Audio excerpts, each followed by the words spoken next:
Այս ամբիոնից 3 падգամավորներից մեկը ասում է, այդ որ այդպես ասում եք, զորքերը,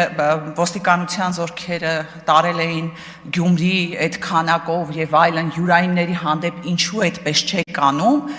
ասում եմ մեր յուրայինները կուլտուրական կոռուպցիոներներ են։ Իրանց որ ծանուցում են նորմալ է, ձերոնք կուլտուրական չեն։ Դրա համար ինչքան ոստիկան ունենք, տանում ենք Գյումրի, որպեսզի մեկին բերման ենթարկենք։ Հետո այս նույն ամբիոնից նույն падգամավորը ասում է, մենք ժողովրդավարական երկիր ենք, որ ժողովրդավարական չլինեինք, այդտեղ նստած կլինեիք, այդտեղ նստած կլինեիք, հերիք չի մի հատ էլ կխոսեիք, հա բայց այդ նույն շնորհին մեր գործընկեր Արտուր Սարգսյանը չարժանացավ, նստած չի այնտեղ։